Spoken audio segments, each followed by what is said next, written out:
Salve lá, senhor Rafa. Como vai? Tudo bem, Hans? Tudo jóia?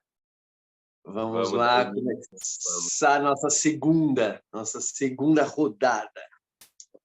É...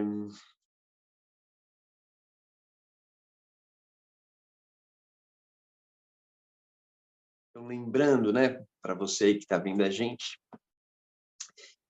e refrescar a memória, a gente no nosso primeiro encontro, ou melhor, nessa série de encontros, vamos ver quantos a gente vai fazer aqui, a gente está abordando um artigo de uma neurocientista, Nazaré Castellano, da Espanha, que ela vem desenvolvendo uma pesquisa já há alguns anos, fazendo alguns trabalhos bastante importantes, falando da importância da postura para o cérebro. E a gente vai continuar falando sobre algumas informações que ela trouxe nesse artigo, que fala sobre a importância do rosto, sobre a importância do tronco e alguns aspectos da postura que a gente já falou a gente começou a falar na nossa primeira conversa, né, sobre a consciência corporal, que, de acordo com as pesquisas dela, ela revelou algo que a gente já sabe há bastante tempo, né, que, no, que como diz hoje em dia, né, essa frase que é forte na mídia, a ciência diz que, no artigo dela, ela revela que a ciência diz que uma grande parte da população vive sem se dar conta do corpo, vive com uma baixa consciência corporal, e a ciência diz mais, é preciso observar o corpo. Por quê? A gente falou um pouco sobre a consciência corporal e sobre essa necessidade e a importância de se ter mais consciência corporal e os comprometimentos, que é você ter menos, né?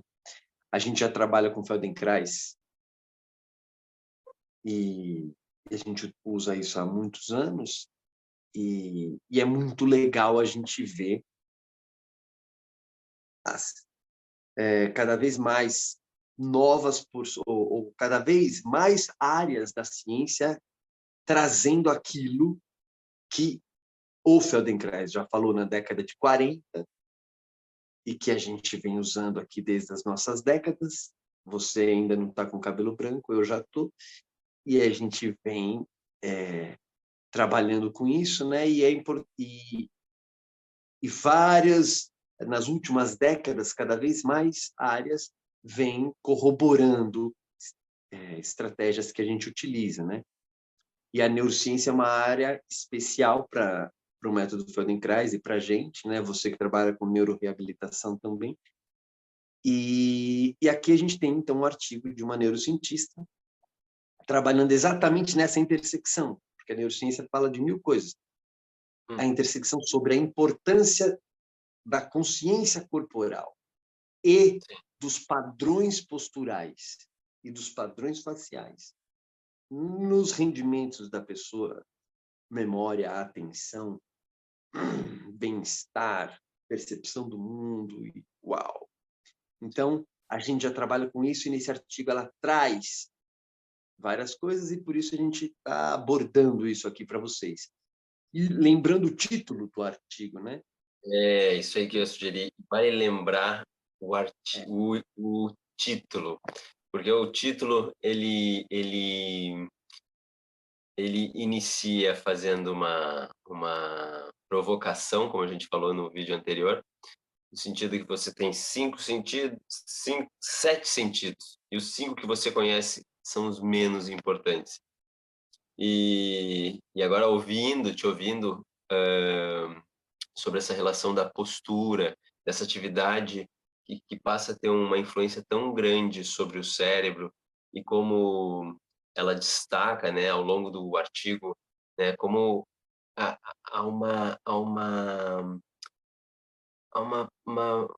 uma inabilidade, vamos dizer assim, uma inabilidade de prestar a atenção no corpo, de saber, de reconhecer usar a consciência corporal como um elemento, né,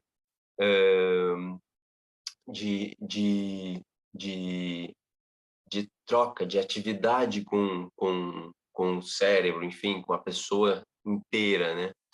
E é interessante que a gente inicia aquele artigo falando sobre os sentidos e ele vai caminhando, se tu for vendo, né? Ele vai se direcionando para esse lugar da consciência corporal. Ele vai indo para esse lugar da consciência corporal e vai indo para um lugar que, como tu falou agora há pouco, né? O quanto o Feldenkrais já falava disso, já trazia isso dentro do seu conhecimento, e que é muito legal ao mesmo tempo ver, observar, como tu disse, que uma agora como se fosse dar uma validação para o que a gente já vem estudando e pesquisando há bastante tempo nas nossas práticas em grupo, ou práticas individuais, em práticas clínicas, em abordagens de reabilitação neurológica mesmo, em abordagens de melhora de dor para uma pessoa, e a gente vê o quanto isso é absolutamente positivo, tem um efeito transformador em vários níveis e muito profundos do cérebro das pessoas, da pessoa inteira, né, da pessoa na sua organização. Isso. E aí o título é, como você lembrou, temos 7 sentidos e os 5 que você está mais acostumado, ou os 5 mais conhecidos, são os menos importantes. E a gente falou um tanto disso na nossa primeira conversa, né? O que a gente está mais familiarizado na nossa cultura é sobre esses sentidos que se voltam para ver o mundo externo. Os famosos 5 sentidos que até hoje é ensinado como se só tivesse 5 sentidos para as crianças e para tudo. Atenção, você que trabalha com educação, está muito desatualizado ensinar que temos 5 sentidos. E esses 5 sentidos não são os mais importantes.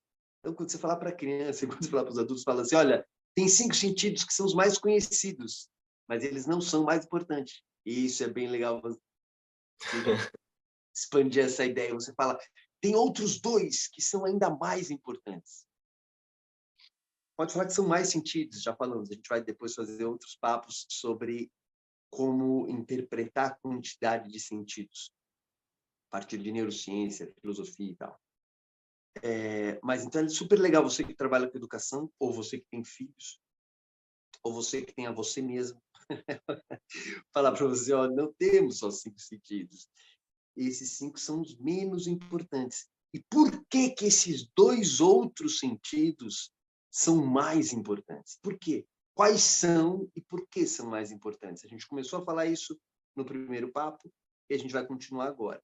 Esses 2 sentidos, que ela chama de 2 sentidos, nesse artigo, na pesquisa dela, e que, como eu já indiquei, a gente pode falar que eles são mais do que só 2, mas ela agrupa como sendo 2, que é a propriocepção, que é você perceber a postura, vamos dizer assim. Você perceber o corpo, a musculatura e a posição do seu esqueleto, do seu corpo, a sua postura no espaço e no tempo.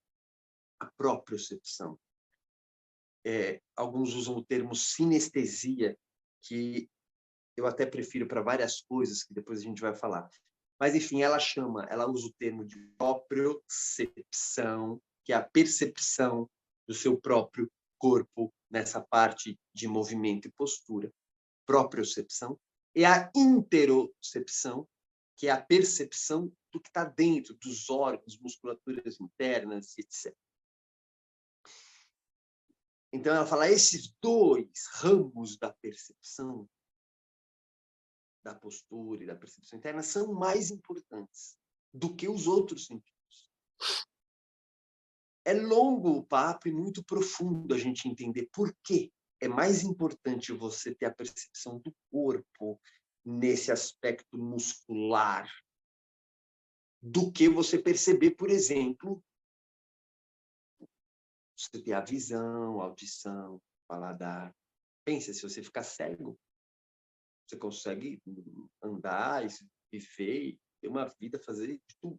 Se você for surdo, você também consegue. Se você perder o seu paladar, você também vai conseguir. Agora, se você perder a sua própria percepção, se você parar de perceber o seu corpo no espaço, esquece. Você dançou. Você dificilmente vai se mover, né? Você dificilmente Você vai se vai mover. saber onde você está. Sim. Alguns, como um autor que eu sempre mencionarei aqui, o Vallon, fala esse sentido da própria percepção tem a ver com a tua percepção de que você existe. E a visão, a audição, esses teleceptores, outras palavras que são usadas, a esterocepção, você percebeu fora, tem a ver, te dá a impressão de você coexistir com o mundo. Você percebe a janela, você percebe o computador, você percebe o celular, você está percebendo que você está aqui, o celular está ali. Opa, um barulho lá na rua, eu estou aqui, a rua está ali. É a presença do mundo para você por esses sentidos. Agora, a interocepção, e a propriocepção, é a tua presença para você mesmo. Então, tem a ver com a tua percepção da tua existência, e isso tem vários níveis emocionais, e vai longe esse papo. Então, ela diz isso. Vou frisar, a gente falou um pouquinho no primeiro papo e agora. Você não tem só 5 sentidos. Comece a falar, depois você vai aumentar esse número, mas comece a falar que eu tenho 7 sentidos. E os 2 que eu menos sei são os mais importantes, que é esse, a percepção do corpo e a percepção interna do corpo, percepção muscular, interna e externa e outras cositas. E aí, nesse artigo, ela traz alguns aspectos sobre a importância desses sentidos, da percepção da postura, por exemplo, para a tua memória, para a tua emoção. Então, vale a pena você ver esse artigo, lembrando que ele saiu na BBC Brasil, no dia 26 de fevereiro, e depois saiu na Folha de São Paulo, no dia 27 de fevereiro. E daí ela traz alguns aspectos de por que a propriocepção é importante e alguns recursos de como você pode usar isso de modo ativo na sua vida, no dia a dia. E aí, quando a gente estava terminando esse papo, da primeira vez, Rafa, você lembrou o termo que ela usa na pesquisa dela, né? Que é a congruência mente-corpo. Então, aí a gente tem alguns termos meio técnicos, mas nada demais, que a gente vai destacar. Entre eles, esse aí, a congruência mente-corpo. Então, o que é, Rafa? Você que mandou essa... Eu acho que vale uma compreensão, né? Primeiro, repara, a palavra já traz isso, né? Uma congruência é algo que vai ir para um lugar que é parecido, que tem uma similaridade, ou que cria uma certa coexistência, um lugar de uma relação de algo com outro algo, e que isso se comunica e isso está influenciando, um influenciando o outro, né? Quando ela traz um pouquinho dessa ideia, né, da mente-corpo, ela traz muito desse aspecto, me parece assim, desse aspecto do quanto daqui a pouco a gente está num estado, sabe, um estado de raiva, de alegria, ou de frustração, ou de depressão, alguma coisa que te leve para um lugar, né? Como isso não tá solto, digamos assim, porque tem gente muitas vezes tem uma ideia que a mente é uma coisa, sabe, que fica flutuando, uma fumacinha que fica pairando sobre a gente, e repara como isso, na verdade, tem uma conexão com o teu corpo, com os teus músculos, com a tua atividade muscular.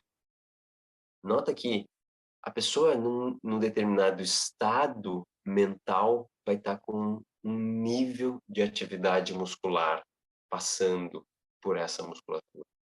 E o cérebro vai estar interpretando isso, vai estar, sabe, criando uma certa relação mesmo, uma relação de congruência, né? Como o termo está dizendo. E eu não consigo não deixar de lembrar do Feldenkrais destacando isso, né? O quanto sem os nossos músculos, né? Sem os nossos músculos, a gente não saberia o que estaria acontecendo com a gente. A gente não saberia se a gente está com medo, se a gente está com raiva, se a gente está com... A gente não conseguiria ter um painel de possibilidade de interpretação. Um painel de, opa, olha ali, eu acho que isso está passando por essa pessoa isso, sabe? Está passando nesse momento, está tendo esse fluxo, né? E se a gente pensar no cérebro, no sistema muscular dentro do cérebro, repara como ele é absolutamente vasto no nosso cérebro. O sistema muscular ocupa uma região muito grande. Então, nota como isso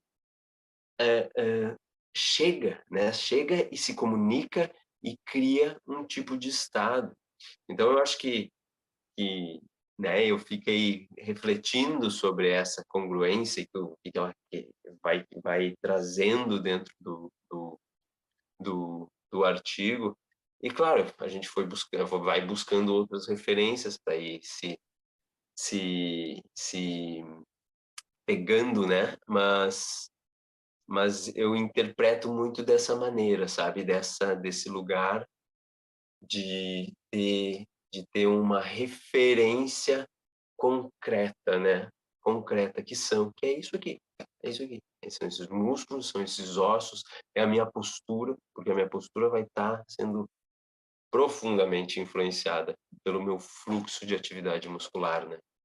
Pelo meu fluxo mental que vai estar influenciando essa atividade muscular. E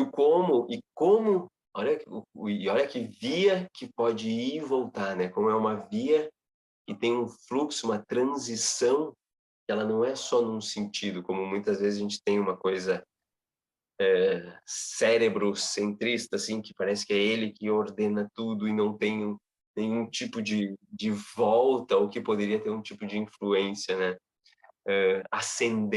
Descendente para essa ascendência, assim, né? Então eu vejo por aí, sabe, Hans? Vejo por aí, não sei se...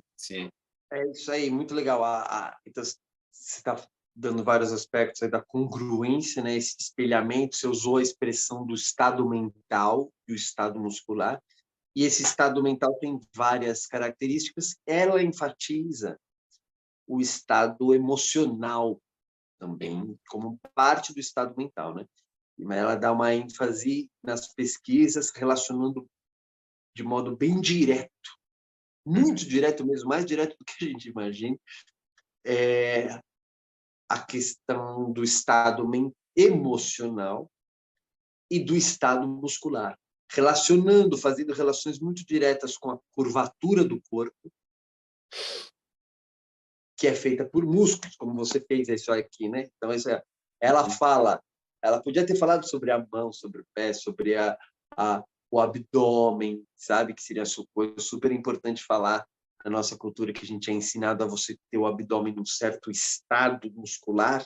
Isso vai afetar os teus estados de emoção e percepção e cérebro bem mais do que você acha. Vale a pena pesquisar. Quem fale sobre isso, nós mesmos falaremos mais para frente. Então, esse que você disse aí, musculatura, né? E ela pesquisa isso aqui também, ó. Seu rosto é musculatura. E então é isso aí que você falou, da congruência, a relação entre a mente,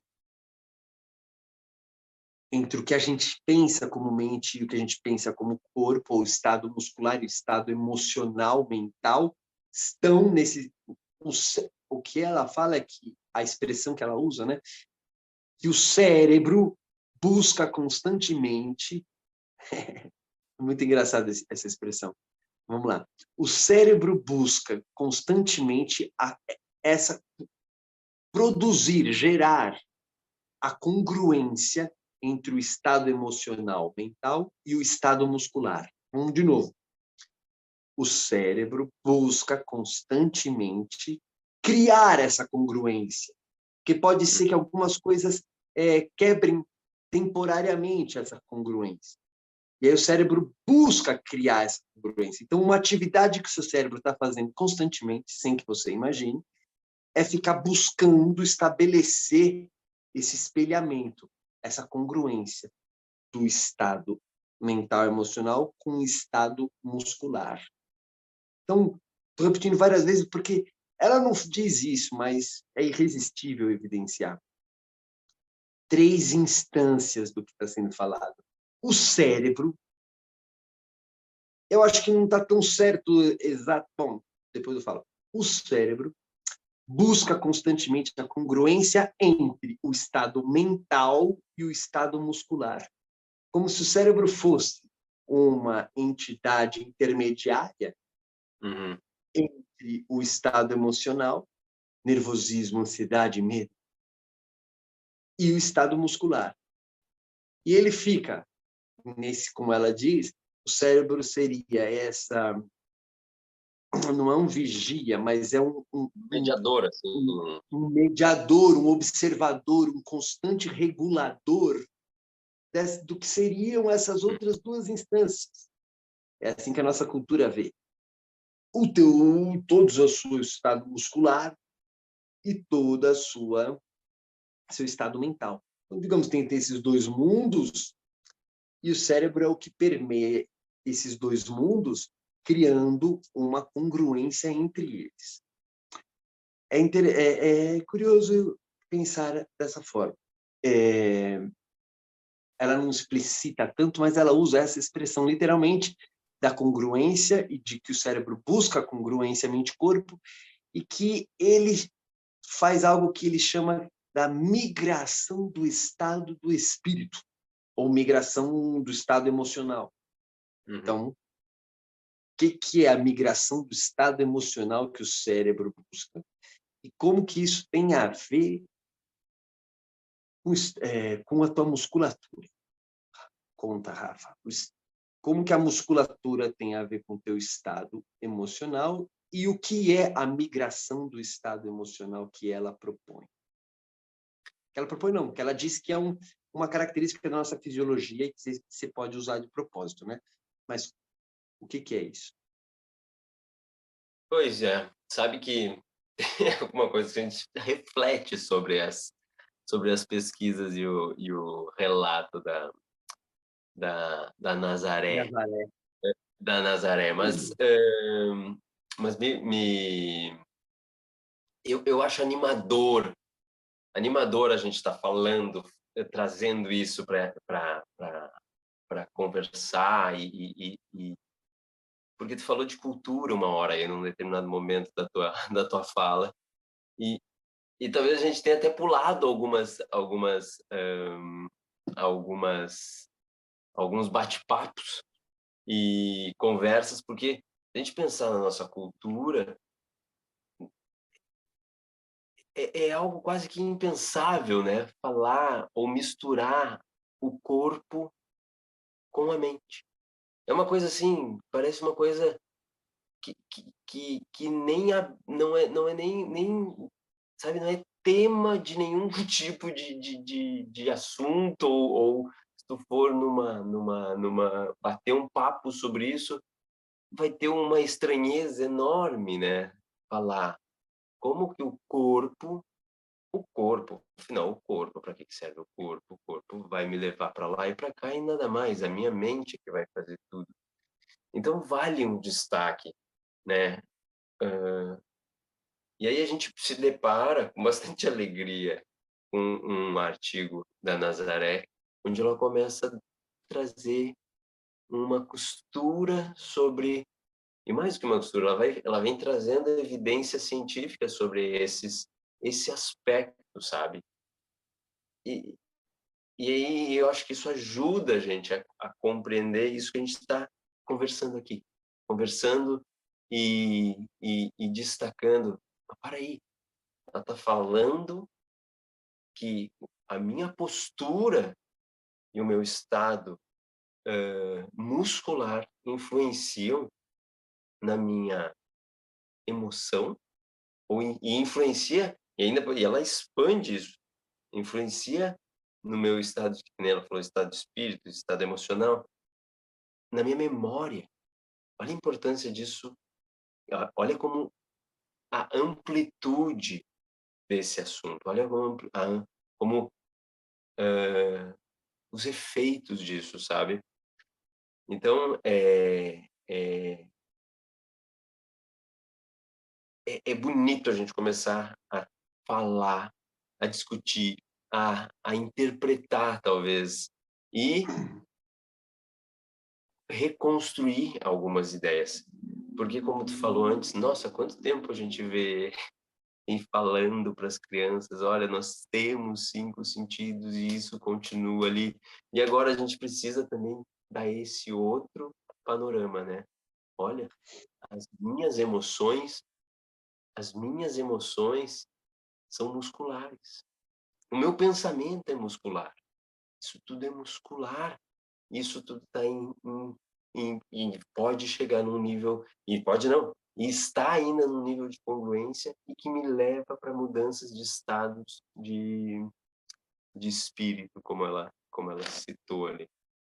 Então vamos lá, já que você puxou o fiozinho cultural, vamos botar uma lente maior, então. Você está lembrando que esse choque que você está dizendo, essa aberração, né? Para nossa cultura é uma aberração você pensar que músculo é o seu pensamento, é a sua emoção. O que é músculo para a gente, né? É padrão estético e força corporal. É isso que a nossa cultura vê. Você fica fazendo coisa para você definir formas na musculatura, para todo mundo ficar olhando, você olhar no espelho, se avaliar o músculo como uma forma visual. E a outra parte que também é bastante enfatizada na cultura é a força, né? E uma coisa está junto com a outra. Você interpreta a força pela forma muscular. Então você fica fortalecendo o músculo. A nossa cultura vê músculos como uma coisa que você fortalece e estica.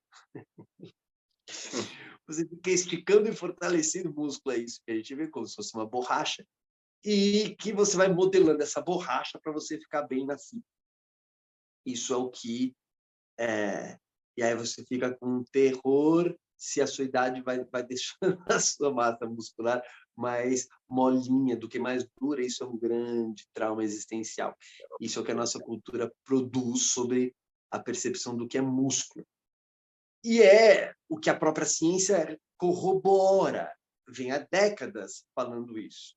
Feldenkrais e outros métodos do que se chama de educação somática, consciência corporal e tal, vão muito além nesse aspecto da parte prática dessa relação com o corpo do que a ciência vinha. Então, tanto que esses métodos eram tidos meio como laterais, porque a cultura, a ciência refletia esse racha da cultura, né? A ciência refletia o racha cultural. Então, a ciência achava cérebro, e a Nazaré está vindo trazer uma sanidade para isso. Ela fala, eu, como neurocientista, vi que eu estava só lá, cérebro, e a mente, cérebro, e o corpo, e o músculo, e a postura não está, parece que não existe. Aí ela falou, opa, não, deve estar errado, deixa eu pesquisar isso.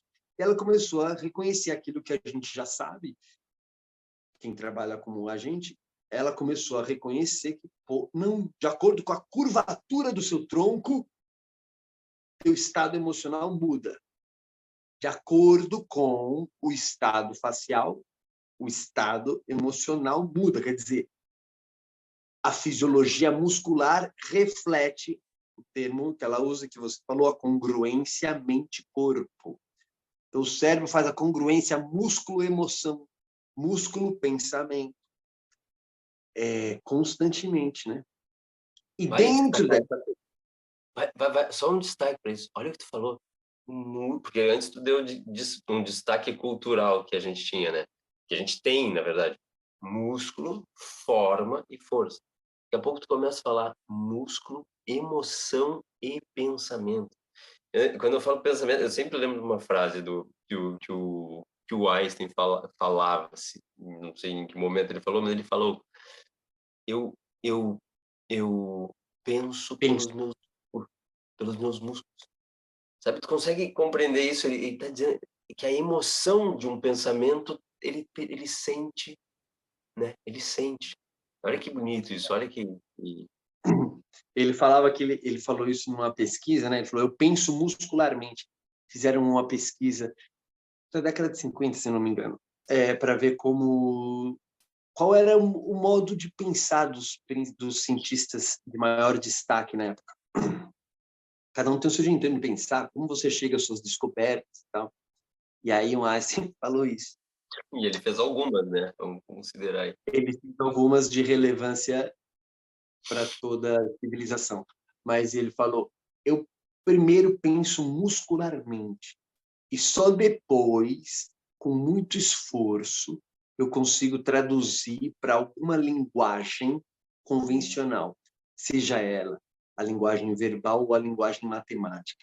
Então, ele depois tentava converter nesse pensamento convencional, mas ele era ativo, refletindo no que ele chamou assim, até onde eu li, o pesquisador não aprofundou isso, o que eu achei uma loucura. Acho que o pesquisador falou isso estava tão fora do escopo que... Não estou entendendo o que ele está querendo Bola dizer. para frente, vamos para frente. Porque seria o caso de falar como que ele tinha consciência disso. Porque como que ele percebia e falar, eu penso muscularmente, né? Agora, o que ele, nesse aspecto, ele não é singular, ele não é diferente, o Einstein, no aspecto de pensar muscularmente. Porque todo mundo pensa muscularmente, porque o nosso cérebro pensa muscularmente, porque a nossa mente usa o sistema muscular para pensar, usa o nosso sistema muscular para se emocionar. Então, alguém poderia falar, eu me emociono muscularmente, só depois eu traduzo numa palavra poética. Mas é claro, isso ocorre com todos, com todos. A genialidade do Einstein, no caso, era dele ter a consciência disso. Isso é muito raro. Todos os cientistas pensam assim. Agora, ele tinha consciência de que ele pensava assim. Todos os humanos pensam assim. Só que é raríssimo você ter alguém que tenha consciência disso. Então, o que nessa pesquisa a Nazaré está trazendo é que ela não falou sobre o pensamento do modo como Einstein falou e que você lembrou, mas ela estava interessada em mostrar a importância do estado emocional. Então, que o cérebro está sempre buscando gerar a mente-corpo, querendo dizer que vai espelhar, que vai criar a correspondência entre o teu estado muscular e o teu estado mental e emocional. Aí eu perguntei para você, voltando à pergunta, o que é a expressão que ela usa? Migração do estado emocional, de espírito, ela usa essa expressão. Migração do estado de espírito, migração do estado emocional. O que é a migração do estado emocional dentro desse assunto? Você lembra do artigo ou da sua própria Na minha própria... pensamento muscular? Daqui. Eu acho que a migração, né? Eu acho que vai dialogar. Eu acho que esse é o diálogo, sabe, entre o estado, né? Entre um fluxo, uma mudança, porque isso vai levando ou uma pessoa para Faz um uma cara, faz uma cara de bravo aí, Rafa. franzindo a testa. Agora faz uma cara contemplativa em estado de graça. Você está mudando a tua musculatura. Faz aí. Quando você muda a sua musculatura, na pesquisa dela, o que ela falou que o cérebro faz? Ele faz uma interpretação disso, ele faz um... Não sei se seria uma interpretação, né? Mas seria uma... pode-se dizer uma interpretação. Opa, essa musculatura ativa desse jeito, ou com esse grau de tensão, tá levando essa pessoa para algum lugar. Tá levando ela e provoca um tipo de resposta cerebral, tipo de resposta fisiológica, que é completamente diferente uma resposta fisiológica de um estado relaxado, de um estado da musculatura, né, passando por um estado não tensional, não tensional. Isso gera uma migração de um fluxo fisiológico de elementos hormonais, né, que fazem com que a pessoa fique em um estado ou outro estado, né? E o quanto isso tem tem uma participação muito intensa, né, desse lugar que ela cita dessa atividade, dessa atividade de expressão postural, como isso tudo está levando uma pessoa para um lugar ou para outro, né? Isso aí, isso aí é o que você... É isso aí mesmo. É a migração. Migra o estado. Se você sustenta uma atividade muscular tal e sustenta aquilo, isso vai levar a uma migração do estado emocional e mental. Ela está enfatizando isso mostrando o poder como isso pode ser um instrumento muito prático, porque se você se apropriar dos teus estados musculares, se você se apropriar da sua expressão facial e curvaturas possíveis do tronco, se você se apropria disso, você começa a ficar ativo nesse domínio da tua experiência, o cérebro fica, como ele fica fazendo sempre essa congruência, ele fica buscando gerar congruência, de acordo com o que você está criando corporalmente, ele vai induzir os estados mentais correspondentes, e vai fazer, então, a migração do estado mental. Você está com o estado mental A, só que você começa a manter o corpo num estado B, ele vai fazer o estado emocional sair de A para B. Essa é a migração emocional que ela achou, né? Muitas pessoas já falaram disso, mas ela está aí com experimentos de laboratório em neurociência, mostrando algumas dimensões de como isso acontece. E aí ela fala algo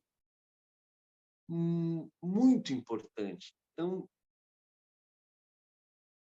lembrando, a população, e você que ouve, provavelmente, assim como nós em geral, tem pouca consciência corporal. Quer dizer o quê? Tem pouca voz ativa nesse estado muscular, nas curvaturas da sua postura e expressão do rosto, etc. Você não tem consciência de que você está com os ombros assim, com as costelas assadas, com a coluna rank. Você não tem tanta essa... Você tem muito pouca consciência disso. Você começa a ter, em geral, a consciência quando começa a doer. Mas tira a dor junto, só o teu estado postural, facial, fazem o cérebro e gerando um estado emocional correspondente. Qual que é a importância disso? Porque conclusões que ela vai comprovando, que talvez você que ouve já sabe, mas é muito legal refletir, é que a postura, então, a expressão facial, a postura facial e a postura do tronco afetam, agora pega essa expressão, afetam a percepção emocional do mundo.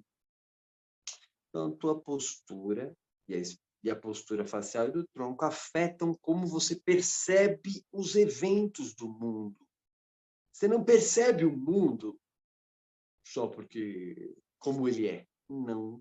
você percebe tingido por uma tela emocional relacionada diretamente com a sua postura. Olha que doido. Então, sua postura afeta o modo como você vê os outros, como você vê os eventos do mundo. Você nem sabe como, mas está afetando. E esse estado emocional na relação de como você vê o mundo, sabe o que ele afeta? É isso que você falou, Rafa. Afeta a tua memória, afeta várias características fisiológicas da mente e do cérebro. Então, ó, a postura de todo o seu estado muscular afeta teu modo de perceber emocionalmente a si próprio, de perceber emocionalmente o mundo. E esse modo de perceber emocional, que é o teu estado emocional, afeta o modo de perceber e acaba modulando muito o rendimento da sua atenção e da sua memória. Olha que doideira. O músculo, os estados musculares, afetam a tua atenção e a tua memória.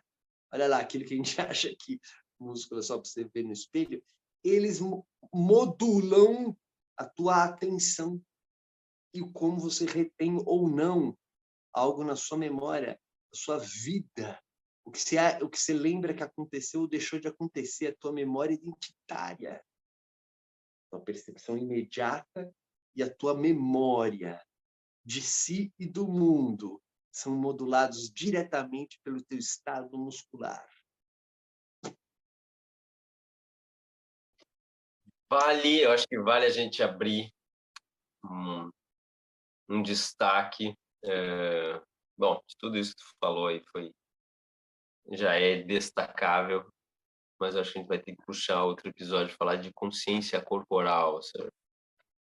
Dar mais contorno, porque é tão falado, a gente fala tanto de consciência corporal, e assim como a gente já ouviu todo mundo que anda, que está aí, que já ouviu falar sobre músculo e que a gente tem ajudado ou trazido uma outra versão de possibilidades do que os músculos são influentes na vida das pessoas e seu estado para muito além de formas, né? E, e modelagens, enfim, e forças, e enfim, pouca força, muita força.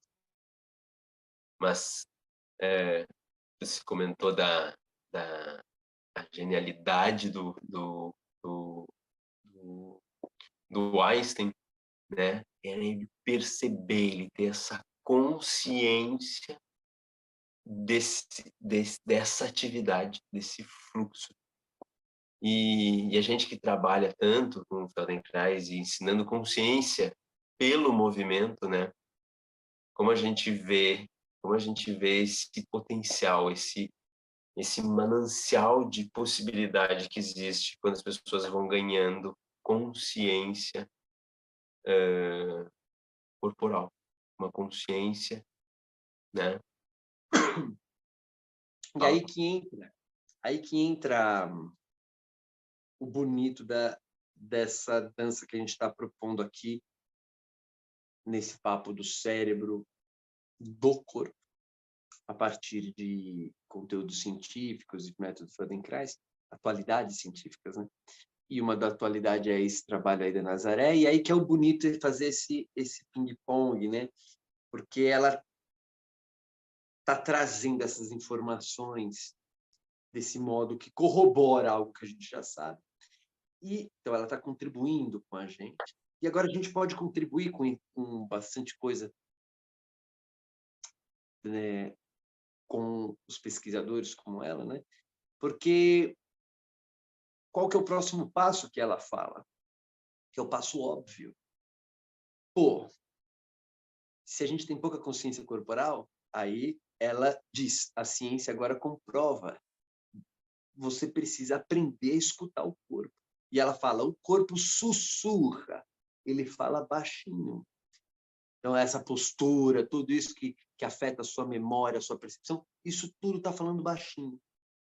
Agora, você tem um grande instrumento que você pode também modular isso, e daí mudar todo o seu rendimento mental e emocional, se você consegue corregular toda a ação muscular. Só que tem um detalhe que ela mesma fala, e eles comprovam, e a gente falou no nosso primeiro papo, todas essas informações são sussurradas.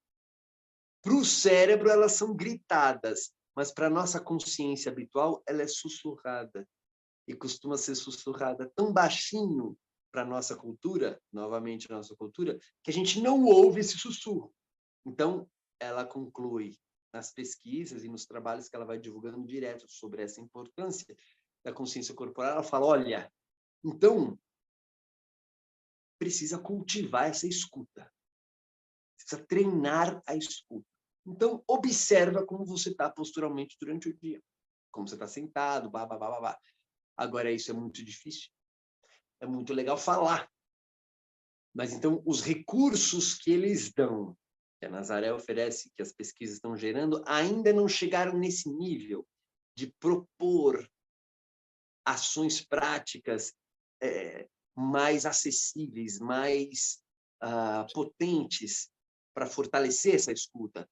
Porque só a recomendação escute é pouco, porque a gente é arrastado num barulho desgraçado e você não vai ouvir nunca um sussurro. Você só ouve que está doendo depois que a dor já está alta. Só que antes disso, aquilo sussurrou durante meses e anos. Então, como é que você vai ouvir o sussurro? Então, aí é que é bonito. Partes da ciência está cada vez mais trazendo corroborações, informações e descobertas para quem trabalha com consciência corporal, vamos dizer assim, como nós. Agora, os recursos, os instrumentos práticos que eles dispõem ainda são um pouco grosseiros, digamos. E a gente tem vários dispositivos de muitos tipos para ajudar isso, né? Uma delas é o nosso grupo de prática online, e tudo que a gente faz no Núcleo Feldenkrais, você pode ver aqui no nosso canal do YouTube e Instagram e etc. Nesse grupo de prática online, tanto o senhor Rafael como eu e outras pessoas conduzem práticas quase que diariamente para você ir cultivando essa escuta. Muitas estratégias. A gente depois vai fazer uns vídeos aí específicos destacando algumas estratégias que a gente até falou no último vídeo também, né? Uma delas era não corrigir, né? A gente falou sobre os ombros que você trouxe, né, Rafa? Quando você corrige, e aí vem mais uma desgraça cultural. Postura a gente entende como algo de corrigir. Quando você quer corrigir a postura, você está automaticamente não... É uma estratégia para ficar mais surdo aquilo que Diminuir está a sendo... sensibilidade. Diminuir a sensibilidade para aquilo que já vem sendo sussurrado. Fala, não, eu quero corrigir. Aí diminui, você ouve menos ainda. Então, estamos continuando aqui, chegando agora no fim desse segundo papo, e chegando no mesmo ponto que chegamos no fim do primeiro papo, que é a importância de descobrir estratégias. Que as estratégias só da escuta, só as palavras assim, ouve, para a gente é muito pouco. E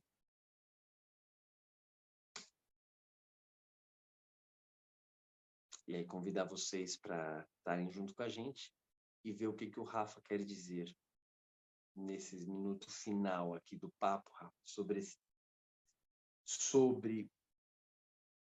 o desafio que é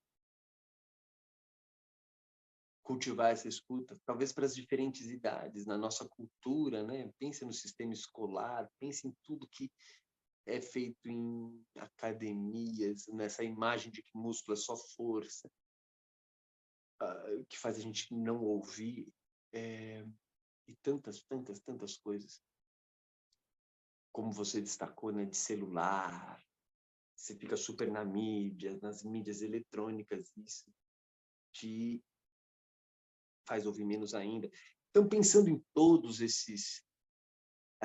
os desafios culturais para se desenvolver o que ela diz, que é a consciência corporal, para modular ativamente o teu rendimento emocional, atencional e cerebral. Esse desafio cultural para desenvolver a escuta, dado todo esse panorama, o que você diz, Rafa? Eu com os grupos, né, com encontrando pessoas, tendo a experiência direta de fazer isso, de desenvolver isso, sabe? Essa escuta. Para mim, uma coisa que foi ficando claro ao longo do tempo, que a gente está em um mundo que a gente fica realmente totalmente distraído, né? Distraído de nós mesmos, principalmente grudado em telas e como a gente está sentado olhando para um celular, como a gente está sentado vendo uma série, a gente está absorvido por aquilo lá, né? E isso é muito interessante perceber como a vivência de práticas que estimulam isso faz com que esse sussurro deixe de ser um sussurro, sabe? Eu quero Ô, Rafa, destacar. quando Oi. você que é surfista, quando você está lá boiando na prancha, esperando a próxima onda chegar, você tá tendo mais informações proprioceptivas do seu corpo? Muito, muito. Quando eu tô em contato em lugares, normalmente quando eu tô em contato com a natureza, talvez seja um dos lugares, parece que há há um despertar, sabe? Um despertar desse tipo de conexão. Esse é um belo exemplo que tu trouxe, sabe? O, o ato, a ação de estar próximo da natureza, seja numa caminhada num lugar com árvores em grama, dentro do mar, sabe, pisando na areia, isso, sabe, é como se alimentasse esse sistema, sabe, como se alimentasse esse sistema para ele começar a ficar mais presente para a pessoa, mais audível, pode-se dizer assim. Isso é uma boa lembrança essa que tu deu agora. Mas só concluindo que tem também esses lugares das práticas, que daí são coisas específicas, sim, mas, mas que em algum momento parece que a chave dessa amplitude sensorial, ela deixa de ser sussurro e ela passa a ser muito mais pulsante, vibrante e passa a ser um corpo muito mais presente, informativo, parecido quando a gente está nesses lugares, na natureza, em lugares a gente não necessariamente fez uma prática, ou estou fazendo uma prática específica de consciência corporal, mas aquilo lá começa, né, a ter um pulso, ter uma vitalidade mais vibrante, né, mais presente sensorialmente. Eu Lindo, acho que lindo, Rafa. Vamos concluir com essa ideia aí. Essa expressão boa. que você usou, amplitude sensorial, como ela aumenta, né? E essas duas dicas que a gente dá para você cultivar o aumento dessa amplitude sensorial. Uma delas, vai aí na natureza, porque não por acaso a própria percepção ela é parte ela se desenvolveu na interação com a natureza, né? Então, quanto mais você tiver nos ambientes de natureza, você vai estar fortalecendo esses sentidos. A própria percepção vai aumentar, vai ficar menos sussurrada e a voz vai aumentar. E a segunda dica é essa: pratique, faça práticas corporais de sensibilização do corpo.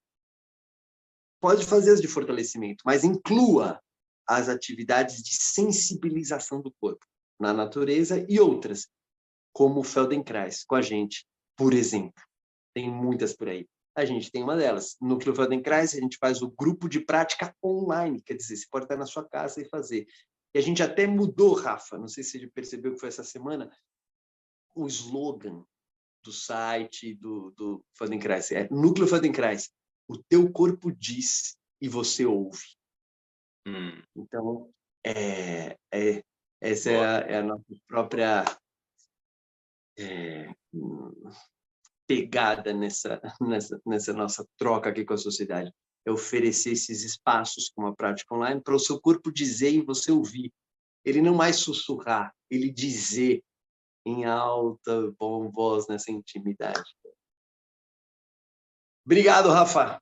Valeu, Rafa. Valeu, Rafa, não. Valeu, Rafa. Valeu, Hans. Valeu. Abração. A gente se encontra no próximo bate-papo. Valeu. Aí. Abraço Valeu, para todo mundo. Até a próxima. Até.